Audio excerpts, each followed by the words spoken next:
Well, good day. This is going to be page setup in Microsoft Excel. I have a little tiny spreadsheet here and I'd like to print it out, so I thought I'd go to print preview. Give this one a click and rest on print and head over to print preview and see what it's going to look like. And I can see that this spreadsheet is going to end up in the top left hand side of the paper. It's not going to end up in the middle of the paper, not down here. It's not going to end up on the right. It's going to end up on the top left. I wonder if I could somehow move it into the center a little bit. Horizontally center it, not vertically. Vertically is this way. I'm going to see if I can horizontally center it. Let's do close the print preview. To get things to center on the page, you want to go on the page layout tab, and on page layout is the page setup group. It's got a Windows dialog box. You can give it a click and it says, would you like to change the margins, the page, the header, or the sheet? Well, let's head for margins, and down at the bottom it says, do you want to center things on the page? You can center things on the page horizontally or vertically. Let's just do horizontal, and hey look, it's got a print preview. Let's print preview it and see what it looks like.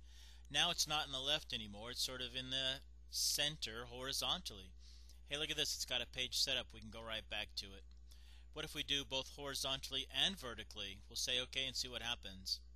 Now it's centered not only horizontally, that is left and right, but it's also centered vertically up and down. Let's close this print preview. There's another way to get to that page setup, and that is to go to the margins. Go to the margins and it says custom margins. It gives you the same dialog box. Page margins, header, footer, and sheet, and it has the same center on page settings. Let's look at another example. Now here's an example of a spreadsheet that's got about 1,000 rows, maybe 1,001. I'll scroll down and see if we can see them really fast. And it's got a whole bunch of rows. It's got about 1,000 rows. And at the very top, it's got a heading on the top of each column, and I would like to print this thing out, and let's take a look at it. I'll do the Office button, rest over print, and then choose print preview. And here's our print preview. I can see it's 22 pages long. I can't see it very good, so I'll zoom in. Here's the top of the page, and it's got my headings across the top of the column. And I'm going to go down to the next page. Now you can see I'm on page 2 and there's no headings. And if I go to the next page, there's page 3 and there's no headings. So I'd like to have those same headings on all the pages, just like it was on page 1. So I'll show you how to put those titles in, and here's what you do. On the page layout it says, would you like to print the titles? I'll give it a click. And look at that, we get that same dialog box, page, margins, header, footer, and sheet. But this time we're on sheet, and it says rows to repeat at the top, and that's what I want to do. I want to repeat row 1 at the top of every page. So how do I get it to say row 1? Here's what you do. You give this little guy a click over here, and it tells you which rows do you want to repeat. So I click on the 1 right here. It types in $1:, $1. Who knows what that means? Press enter. It says, do you want to do $1, $1? Yes, I do. Hey look, it's already got a print preview before I even say OK. Let's do a print preview and see what it looks like. Well, here's my print preview. I'm on page 1. Let's zoom in so we can see the top of that page. On the top of page 1, it has the column headings. Let's look at the next page. I'll click this little button, next page. I'm on the top of page 2. It says down here page 2, and hey, I've got the headings again. What about the next page? And I have the headings on every single page. Let's close this out. Well, let's say I didn't want to print all 22 pages. Maybe I only want to print part of this spreadsheet. I can highlight the part that I want to print, maybe about this much, and I can go up here in the page setup group that says print area. I'll give it a click and it says set print area. I'll give it a click and it doesn't look like anything happened. It's got these little dots around here. These little dashes tell you this is going to be the page you're going to print. So I'll click on it and let's do a quick print preview. I'll go down to print, I'll rest on print preview, I'll give it a click, and here's my print preview. Let's zoom out and you can see I'm only going to print the ones that I had highlighted. Let's close that up. Let's say I want to get rid of that print area. I'll just click this one. It says clear the print area, and that's all there is to that. Well, this document is 22 pages long, and maybe I'm the one who decides where the top of the next page starts.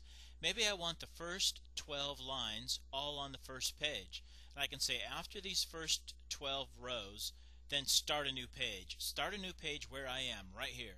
So I'll go up here to the page setup, and it says breaks. I'll give it a click, and it says, what do you want to do? Insert page break. That's right, I want to insert a page break. I get these dashed lines that tells me a page started. Now these first 12 rows will print on their own page. Let's take a look at that. Give it a click, go down to print, over to print preview, and we'll see what happens.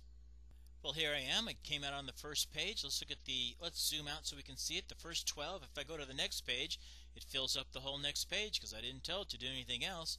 But that first page stopped after the first 12. I told the 13th row to be on its own page, and it did. There's the 13th, KTRF. Close it up. To get rid of a page break, you get right below the page break, right here, and you decide, I don't want that manual page break anymore. So I'll go up here to breaks, and I'll say I want to remove the page break that I'm on. Not all of them. I mean, if you did a bunch, you could remove them all. But I'm just going to remove the one that's right above me. There, it went away. Let's go look at another example. Here's an example of a big long list. Let's do control down arrow to get to the end. We see there's 51 people on this list, and the last person's name is Zachary. And if I was to print this out, I wonder what it would look like. I'll go here, and I'll go to print, and I'll go look at print preview, and we'll take a look. Well, here's the list. We'll zoom it in, and it's 2 pages long. Let's zoom in and see what happened. I'll scroll on down to the bottom, and the last person on this page is Andrew. Let's go to the next page. And on the top of the next page is Amelia, and there's just a few people on the second page, just a little. I have to waste an entire piece of paper just for these 4. I wish I could somehow squish everybody onto one page, and that's what I'm going to do. I'll teach you how to put everything on one page. That's called fit to one page. I know that this is going to break into 2 pages right now. It's just too long of a list. So to break it into 2 pages, you go to this page setup dialog box. It has those same 4 tabs that we've seen before: page, margins, header, footer, and sheet. And I want to be on the page 1 this time, and it says, would you like to fit to 1 page wide and 1 page tall? Would you like to fit to 1 page? Yes, I would. Hey, it's got a print preview. Let's take a look at it. Let's zoom out, and we'll see, oh my gosh, it all fits on 1 page, 1 of 1. Well, how did it do that? Let's zoom in. We'll scroll down and see what happened to the people who were at the bottom. Oh, look at that. The 4 people at the bottom, they fit.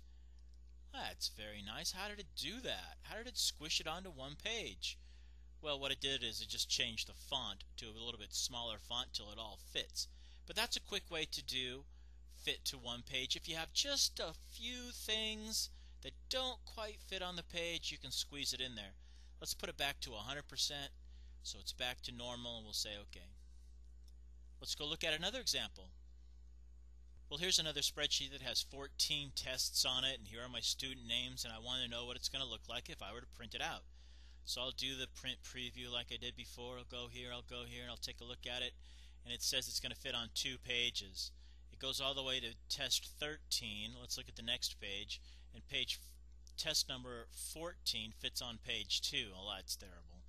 So there's test 14, and all the other ones almost barely fit. So what I could do is I could change the left and the right margins a little bit.